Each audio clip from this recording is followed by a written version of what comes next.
Quero ler hoje com vocês um texto que todos nós conhecemos e conhecemos bem, mas é um texto que fala sobre algo incomparável. Incomparável. Abra sua Bíblia em João, capítulo 3. Nós vamos ler 2 versículos. João, capítulo 3. Vamos ler os versículos 16 e 17.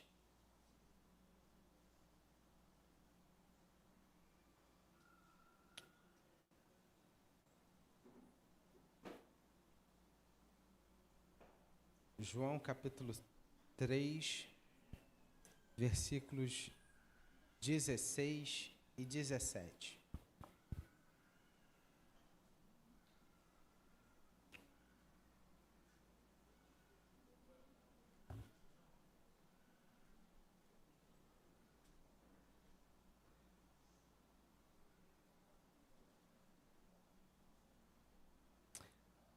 Que diz assim: porque Deus amou ao mundo de tal maneira que deu o seu Filho unigênito, para que todo o que nele crê não pereça, mas tenha a vida eterna.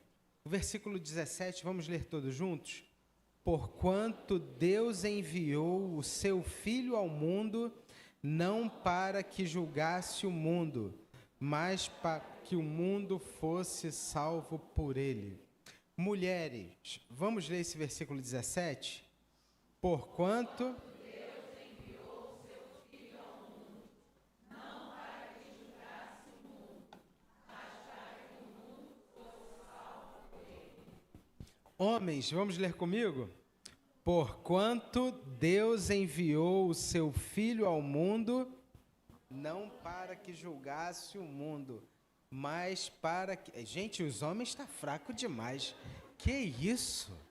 Homens, comigo, vamos lá? Porquanto Deus enviou o seu Filho ao mundo, não para que julgasse o mundo, mas para que o mundo fosse salvo por ele. Muitas vezes a gente tem uma ideia de Deus como um Deus punitivo, um Deus distante. A religião, ela lamentavelmente contribuiu para isso, para essa ideia de um Deus distante. Por exemplo, por muito tempo, a Bíblia, ela era numa outra língua, ela não era na língua portuguesa, e apenas os pregadores tinham acesso a essa Bíblia na língua que era em latim. Nós, por muito tempo, víamos a igreja um distanciamento do clérigo com a igreja, com os irmãos. Eu me lembro que eu fui seminarista numa igreja em que tinha um púlpito, que era um púlpito de madeira altíssimo, e que você subia, só de subir as escadas já dava você subia, e ficava num lugar extremamente alto, e você ficava extremamente distante das pessoas. E isso daí são ideias, são imagens.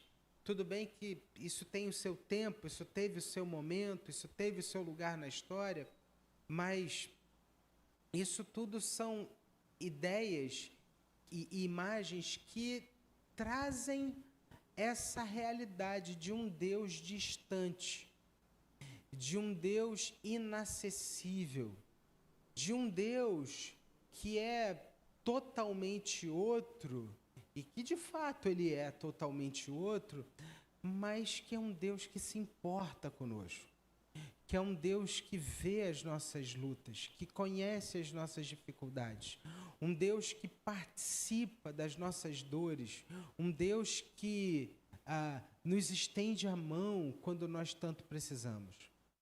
Essa realidade de um Deus presente, de um Deus, de um Pai amoroso, ela precisa ser resgatada na nossa vida. Mas, pastor, como assim? Hoje a gente não fala sobre isso? A gente fala sobre isso. Mas agora a gente vive um outro extremo. Se no passado a gente tinha a ideia de um Deus que era totalmente outro, distante, muitas vezes inacessível, hoje a gente tem a ideia de um Deus que é somente um Deus amoroso, de um Deus que me serve, de um Deus que me ajuda, mas de um Deus que não exige nada de mim, de um Deus descompromissado, de um Deus que tem apenas amor para me dar, mas que não está interessado em transformar o meu coração. Consegue entender? Como a gente pode ir de um extremo ao outro? O primeiro extremo é um Deus que não se importa, que é totalmente distante de mim. E a gente está numa sociedade que prega um Deus que é justamente o oposto. Um Deus que só me ama, que me trata como filho, que me carrega no colo e que me serve sempre que eu preciso. Mas que não é um Deus que exige compromisso. Um Deus que não exige arrependimento, confissão de pecados. Um Deus que apenas me ama, mas que não me transforma. O Deus da Bíblia, o Deus revelado na palavra, o Deus que é o Pai do nosso Senhor e Salvador Jesus, Ele é o Deus que é totalmente outro, mas que nos ama e que porque é totalmente outro e nos ama, Ele nos chama a sermos como Ele é. E como é isso? Deus que me chama a ser como Ele é. Deus é santo. Deus, Ele é bom. Deus, Ele é amoroso. Deus, Ele tem um caráter diferente do caráter humano. E Ele compartilha conosco esses seus atributos. Porque existem atributos, e aí o que é um atributo? O atributo são traços da personalidade de Deus. Existem atributos que são incomunicáveis. Deus não compartilha conosco, mas existem atributos que são comunicáveis, ou seja, que Ele compartilha com a gente. Vamos pensar aqui, quais são atributos que são incomunicáveis? Onipresença, onisciência, onipotência. Né? Deus está em todos os lugares, Deus conhece todas as coisas, Deus pode absolutamente tudo, e por mais que você ache que você saiba de todas as coisas, que você pode tudo, você não pode tudo, você não sabe todas as coisas. Mas existem atributos que Deus compartilha comigo e com você. Amor, bondade. Já reparou que quanto mais perto de Deus nós estivermos, mais parecido com Ele nós seremos. E porque seremos mais parecidos com Ele, nós teremos o quê? Nós seremos pessoas mais amorosas, mais bondosas, mais tolerantes, mais pacificadoras, pessoas que vão amar o que é bom, que vão buscar o que é bom, que seremos justos, íntegros. Por quê? Porque nós estamos próximos a Deus, e porque estamos próximos a Deus, nós nos pareceremos com Ele. Eu gosto sempre daquele exemplo da pessoa que tira férias no Maranhão. Já tirou férias no Nordeste? Se você passa um mês no Nordeste, tu vai voltar para o Rio de Janeiro falando assim, oxe, que é isso? Estou entendendo nada. Ô bichinho rei doido, tu tá maluco, homem. Tu vai voltar cantando.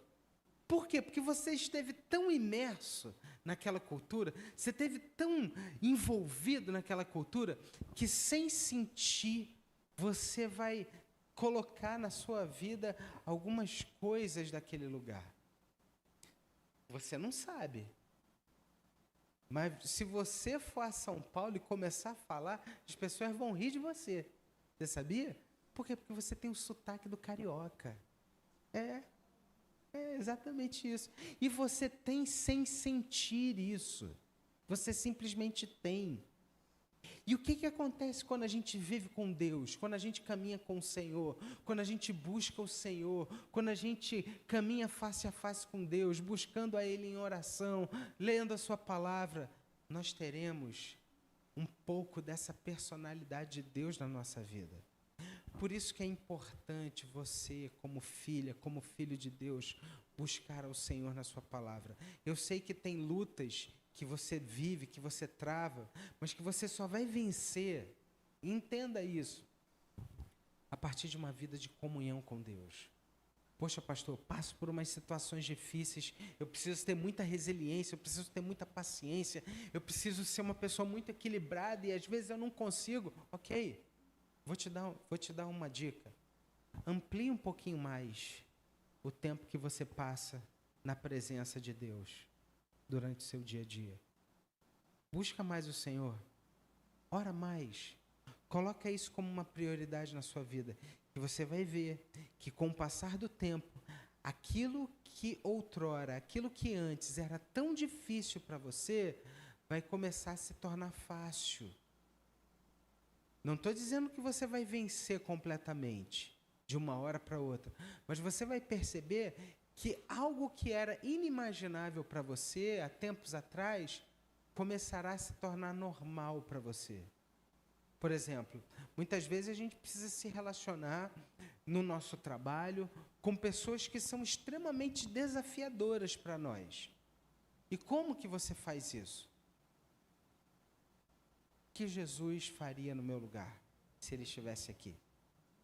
Como Jesus responderia a essa pessoa? Como que ele reagiria a essa pessoa?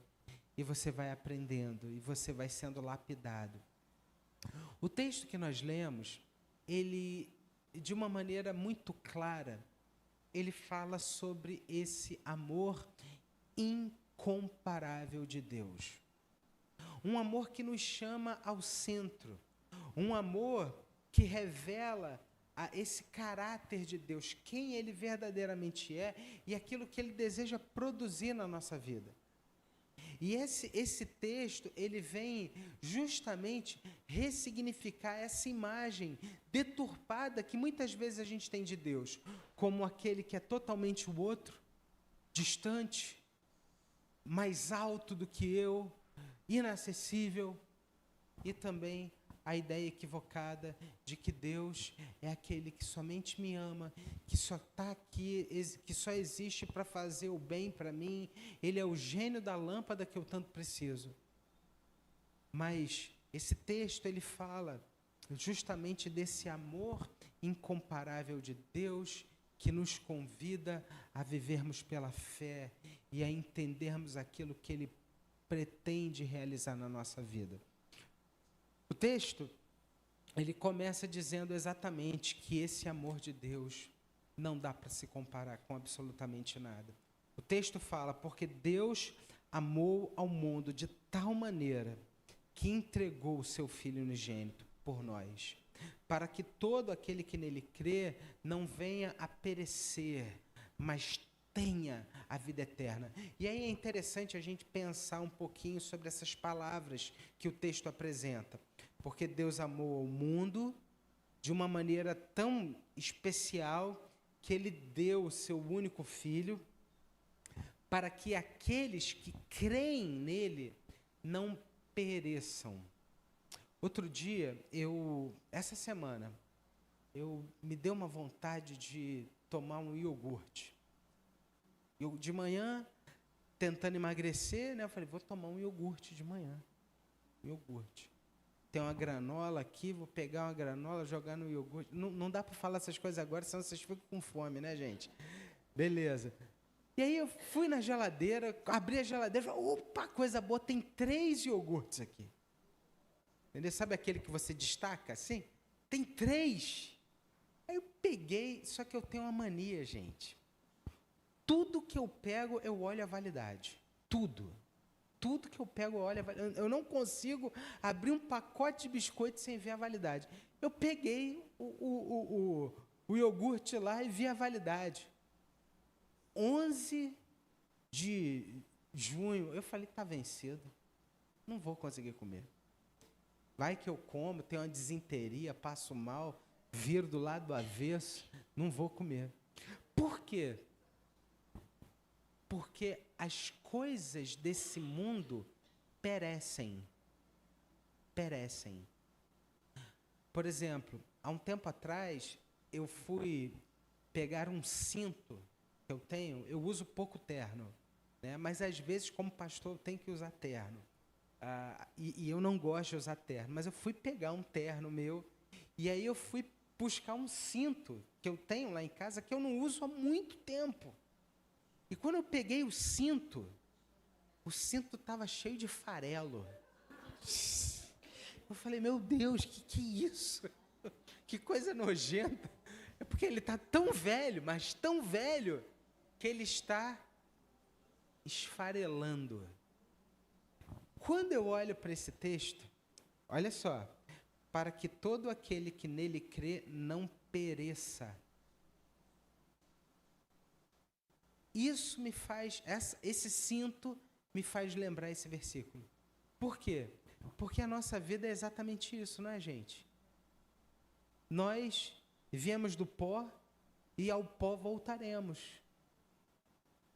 A vida humana, ela é uma vida que chegará um momento em que nós pereceremos. Perecer aqui, o sentido original dessa palavra é morrer. Ou seja, qual é a proposta de Deus para aqueles que creiam em Jesus? Deus enviou seu Filho para que todo aquele que nele crê não pereça. Só que aí, gente, tem uma coisa importantíssima nesse texto aqui. Olha aqui para mim. É o tempo verbal. O tempo verbal, ele é um indicativo. Não pereça. Isso aqui está em que tempo verbal? Passado, presente ou futuro? Oi? Presente. Pereça aqui e agora. Ou seja, o que o texto está querendo dizer? Que aqueles que creem em Jesus, eles não morrem. E aqui está falando num sentido espiritual. Mas, e aí olha o tempo verbal também aqui. Mas tenha a vida eterna. Tenha. Qual é o tempo verbal disso? Passado, presente ou futuro? Presente. Aqui, olha só. Tenha aqui e agora a vida eterna. Gente, vamos pensar um pouco sobre isso. Deus está falando que o texto está falando que Deus amou o mundo de tal maneira que deu o seu Filho unigênito para que todo aquele que nele crê não morra agora, mas tenha agora a vida eterna. Preste atenção. O amor de Deus por mim e por você é algo tão grande, tão maravilhoso e tão incomparável, que ao tocar a nossa vida, Ele nos guarda da morte e nos dá a vida eterna. O amor de Deus por mim e por você, Ele nos priva de uma morte espiritual e nos dá o céu, e nos dá a eternidade. Preste atenção numa coisa muito séria que eu vou falar para você. Sabe o que Deus está ensinando a mim e a você, nesse momento? É que para o crente, para aquele que crê em Jesus, o céu já começou. O que significa o céu? O céu é o lugar onde nós viveremos face a face com Deus. Eu e você podemos viver na presença de Deus hoje. Já parou para pensar nisso? Eu e você podemos ter comunhão com Deus hoje. E isso torna esse amor de Deus por mim e por você algo incomparável. O maior obstáculo para a nossa salvação é o fato de que muitas vezes eu e você, a gente não entende que precisa ser salvo. Eu e você precisamos dessa salvação. Eu e você precisamos crer em Jesus. Porque quando nós cremos em Jesus, nós experimentamos essa salvação que nos leva para o céu e que começa aqui e agora. Em segundo lugar, o texto que a gente leu mostra que essa salvação que Deus nos dá é um presente maravilhoso. É um presente que nos toca e que nos transforma. Porque, entenda, nós não podemos ganhar essa salvação pelos nossos méritos. Essa salvação, ela é um presente que Deus gratuitamente nos dá. O texto diz, porque Deus amou ao mundo de tal maneira que deu. Já aconteceu comigo. De eu dar um presente para uma pessoa e a pessoa desdenhar do presente. Já aconteceu com você? Você dá um presente para alguém e a pessoa desdenhar do presente. Se tem uma coisa que me deixa feliz, é presente. Verinha já me deu uns presentes que eu voltei para casa efusivo, quase dando cambalhota. Falei, cara, que coisa, que legal, tá, eu ganhei um presente. Presente. Presente é uma bênção. Presente quando a gente dá com amor, isso representa muita coisa. Agora, entenda uma coisa aqui. Deus, ele nos deu um presente, a salvação. Porque Deus amou o mundo de tal maneira que deu o seu Filho unigênito. A salvação, ela não foi conquistada por aquilo que você fez. Ela não foi conquistada porque você é uma pessoa boa. Você tem a salvação, não é porque você é um cara legal, não. Porque Deus deu o seu Filho unigênito. E eu gosto sempre de pensar na imagem de um camarada se afogando na praia. O cara está se afogando na praia, está lá no meio do mar. E ele está se afogando, tá? Ele sobe, ele estende a mão e desce, sobe e tal. Ele precisa de um Salvador. Essa é a realidade humana. Nós estamos imersos no pecado. Nós estamos perdidos nos nossos delitos e pecados. E se nós, e aí a gente precisa ser lógico, cartesiano, matemático aqui. Pensa comigo, pensa com uma lógica aqui, pura e simples. Se eu conseguisse me salvar, se eu conseguisse viver uma vida, justinha, legal, certinha, a ponto de conseguir me salvar, Deus enviaria seu Filho, Jesus, para morrer na cruz? Não. Óbvio que não. Mas é justamente porque eu não consigo me salvar. É que Deus enviou seu Filho para morrer na cruz por mim. Jesus é o presente de Deus para você. Todas as vezes que você lembrar o nome de Jesus, todas as vezes que você pensar em Jesus, pense nisso. Jesus é o presente de Deus para mim. Deus enviou seu Filho para morrer por mim. Jesus é o meu Salvador.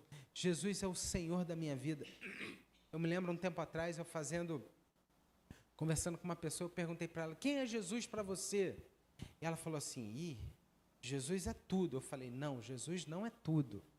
O que é Jesus para você? E eu perguntei, Jesus veio ao mundo para fazer o quê? Aí ela disse, para nos salvar. Eu falei, ok, muito bom. Então Jesus é o que para você? Aí ela falou, Jesus é o meu Salvador. Eu falei, é isso aí. Essa é a resposta certa. Jesus é o seu Salvador. Muitas pessoas aí fora pensam que Jesus é o maior líder que já existiu, que Jesus é o maior judeu que já existiu, que Jesus é o maior psicólogo que já existiu. Jesus não é nada disso. Todas essas são leituras humanas e vazias de Jesus. O que Jesus é para nós, cristãos? Ele é o nosso Salvador.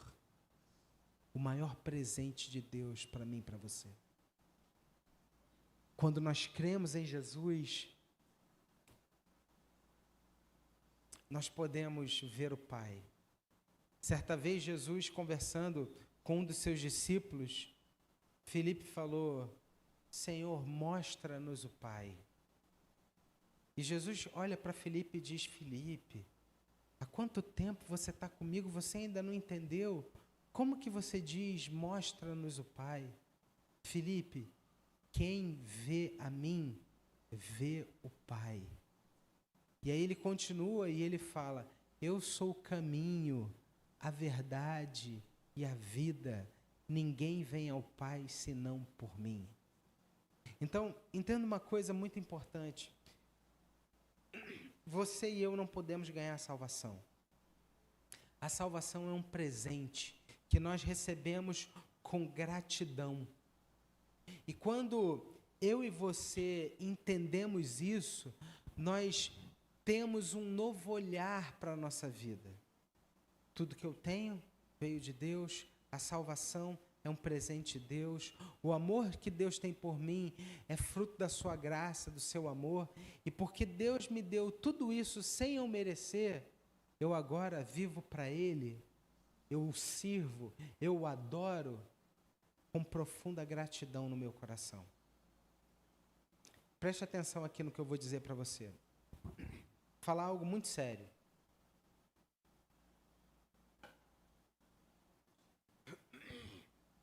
A grande motivação da vida cristã é a gratidão. Todas as vezes que você pensar no domingo de manhã em vir para a igreja, tenha essa palavra gratidão aqui, ó, sobre a sua mente. Porque Deus me ama, porque Deus me salvou, porque Deus está comigo, porque Deus me sustenta, porque Deus se faz presente em todas as realidades da minha vida, por tudo isso que Ele é, por tudo isso que Ele faz, eu quero conhecê-lo, eu quero amá-lo mais, eu quero servi-lo, eu quero adorá-lo. Preste atenção, nunca venha à igreja porque você tem que fazer alguma coisa. Essa não pode ser a sua motivação em vir para a igreja. A sua motivação, eu sei, nós temos responsabilidades, nós temos coisas que precisam ser feitas, mas essa nunca deve ser a nossa primeira motivação. A nossa motivação deve ser a gratidão. Deixa eu abrir um parênteses aqui. Um parênteses importante. A gente vive um momento na história da igreja evangélica brasileira em que cresce a ponto de aparecer nos dados do IBGE, no censo do IBGE, uma nova classificação de cristãos, que é chamada de cristão não praticante ou o chamado desigrejado. O que é o desigrejado? O desigrejado é o crente que se diz crente, mas que não tem uma igreja. E aí eu quero olhar para esse tema, gente, com muita seriedade. Muita seriedade. E é um tema muito complexo. Eu estou, inclusive, orientando um aluno do seminário num trabalho final de monografia que ele está falando sobre os desigrejados. É um tema muito sério e que, infelizmente, a gente tem pouca literatura falando sobre isso. Mas o desigrejado, ele é desigrejado em muitos momentos porque ele teve uma frustração. A igreja frustrou ele. O líder, de repente, frustrou ele. O pastor frustrou ele. Um líder da igreja frustrou ele. Ou, de repente, uma denominação frustrou ele. Só que o problema disso tudo é que, infelizmente, e eu quero falar isso para você, hoje, domingo 23 de junho de 2024, se você conviver comigo, se você conviver com o pastor Rafael, se você conviver com o presbítero Marcos, presbítero Paulo, presbítero Edinaldo, se você conviver com o diácono Vinícius, com o diácono Mateus de Paula, diácono Rafael Palma, presbítero Carlos Coutinho, se você conviver com qualquer líder da igreja, você vai se decepcionar. Porque nós somos pecadores, nós somos falhos. E assim, não tem para onde correr, é isso, é a verdade. A gente erra. Só que a grande diferença é você ser um cristão que quer fazer o que é certo e que está aberto a ser conduzido e corrigido pelo Senhor. Por isso, voltando à questão do desigrejado. O problema do desigrejado é que ele, em algum momento, perdeu esse senso de gratidão. O senso de gratidão foi ofuscado e subiu e veio à tona o sentimento da mágoa. A mágoa que ofusca a gratidão. Porque quando a gratidão por tudo aquilo que Deus faz, por tudo aquilo que Deus é, está diante dos meus olhos, irmãos, a gente esquece tudo isso. Vamos pensar num relacionamento conjugal, num amor de homem e uma mulher? Olha, quantas vezes eu já errei com a minha esposa, quantas vezes já falei com ela, mas porque ela me ama, ela está comigo. E ela esquece, ela releva, ela fala, André, estou com você, vamos em frente. É esse o amor que a gente tem que ter com a igreja do Senhor Jesus. Que ela é feita de pessoas imperfeitas como eu e você. Por isso, a gratidão que a gente tem que ter ao Senhor deve ser a motivação que nos leva a servir e a caminhar pela fé. Preste atenção no que eu vou dizer aqui para você, uma coisa muito séria. Nunca deixe a mágoa subir e ocupar o lugar da gratidão. Nunca deixe a mágoa, o trauma, ocupar o lugar da gratidão que você tem que ter ao seu Senhor. Porque olha quantas coisas Ele tem dado a você. A salvação em Cristo Jesus, o seu amor incondicional, a sua graça que toca a sua vida todos os dias, que te sustenta. Deus é bom. Deus nos ama. E Ele está cuidando da nossa vida. Em terceiro e último lugar, o texto mostra para nós que Deus não veio para condenar, mas Ele veio para salvar. Deus não veio para condenar, Ele veio para salvar. João 3,17 diz, porque Deus enviou o seu Filho ao mundo, não para que condenasse o mundo, mas para que o mundo fosse salvo por Ele. Aqui a gente vê a missão de Jesus. Jesus, Ele veio para salvar. Jesus, Ele não veio para condenar. O ego humano muitas vezes nos leva a julgar e a condenar os outros. Mas Jesus, Ele mostra para mim e para você um caminho totalmente diferente do julgamento. Ele nos chama a viver em graça, em amor, em perdão, reconhecendo a nossa própria necessidade de perdão e oferecendo essa mesma graça, esse mesmo perdão àqueles que estão à nossa volta e que muitas vezes, humanamente falando, não mereceriam esse perdão, mas porque nós fomos perdoados em Cristo, nós perdoamos, nós nos reconciliamos. Nós restauramos um relacionamento. Deus nos chama a viver em graça e amor, reconhecendo a nossa própria necessidade de perdão e nos ensinando a sermos graciosos com os outros. A mensagem do Evangelho, meu irmão, minha irmã, ela nos transforma a tal ponto de nos levar a amar e a servir o nosso irmão, refletindo o amor de Jesus por nós. Nós servimos, nós nos colocamos à disposição de Deus, porque nós entendemos o amor que Ele tem por nós. Eu preciso dizer uma coisa muito séria aqui a você. Quando nós entendemos o amor de Deus por nós, nós nos colocamos à disposição para servir. Eu preciso dizer uma coisa muito séria aqui para você.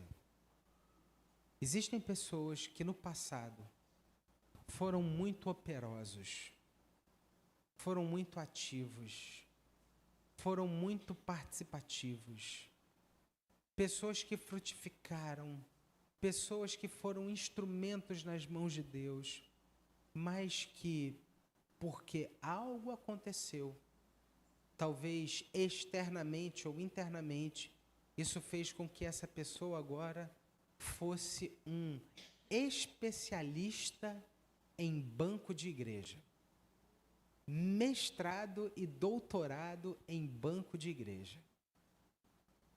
Deixa eu dizer uma coisa aqui para você, muito séria. Você tem saúde. Vou dizer a palavra que Jesus disse a Pedro, a última palavra que Jesus disse a Pedro. Você sabe qual foi? Jesus disse para Pedro assim: vai chegar um momento na sua vida, Pedro, que os outros vão te cingir, ou seja, que os outros vão te vestir, e você será levado para onde você não quer ir. Deixa eu fazer uma pergunta aqui. Quantos aqui nessa manhã escolheram a roupa que iriam vestir? Levanta a mão. Eu escolhi a roupa que eu ia vestir. Sabe o que isso significa?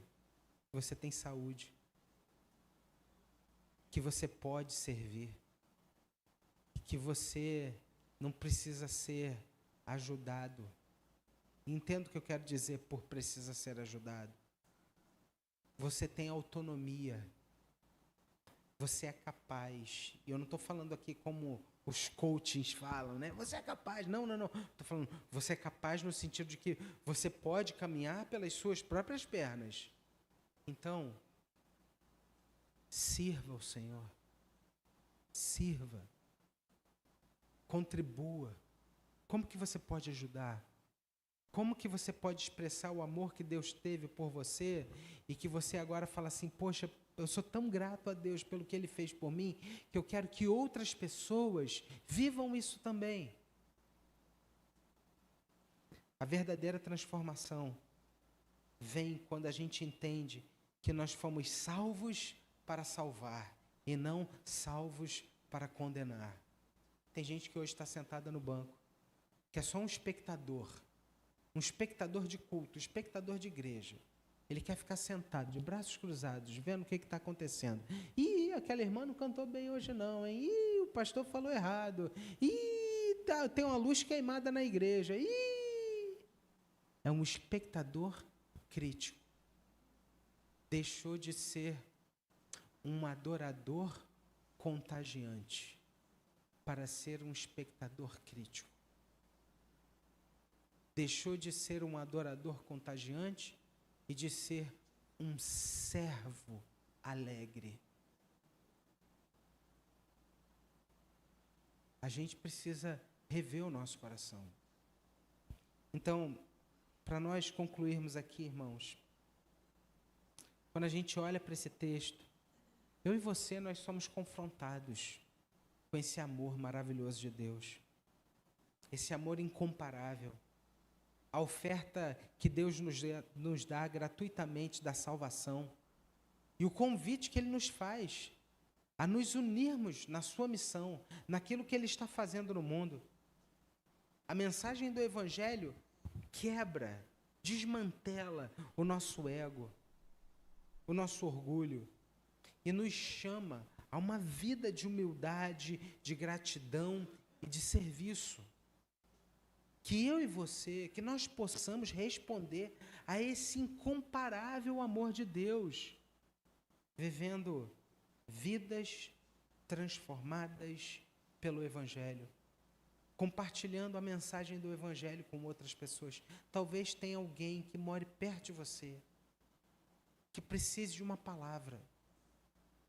Talvez uma pessoa que esteja perdida, que precise de um versículo, de uma oração, de uma palavra assim, olha, eu vou orar por você essa semana. Ó, Deus não desiste de você. Deus, Ele ama você. Ele enviou seu Filho Jesus para morrer por você. Já parou para pensar que a gente fala tanta coisa? A gente fala de novela, a gente fala de jornal, a gente fala de notícia ruim, mas às vezes da nossa boca não sai uma palavra para abençoar, aqueles que estão perdidos.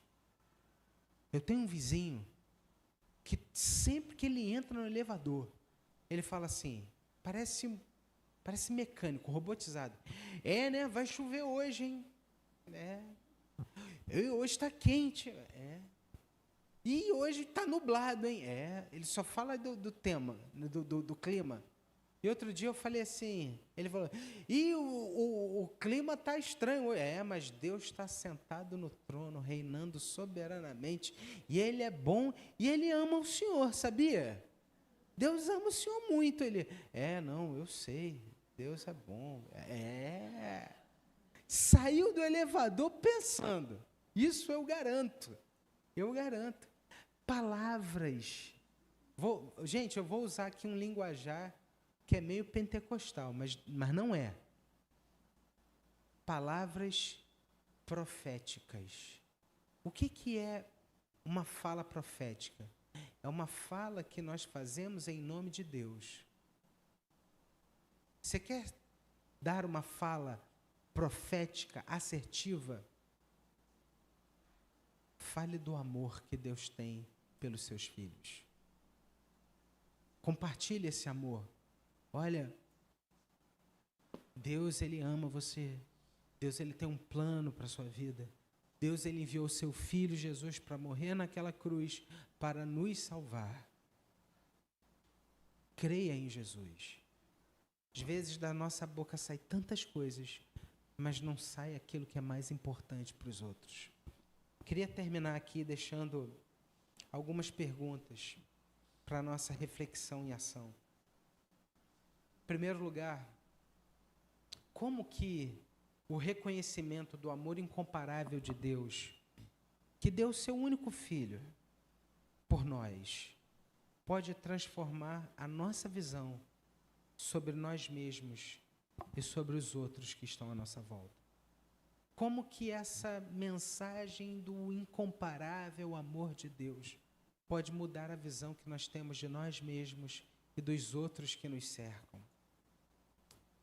Em segundo lugar, de que maneira você pode hoje deixar para trás o orgulho, o ego e aceitando com gratidão o presente da salvação oferecida por Deus a mim e a você?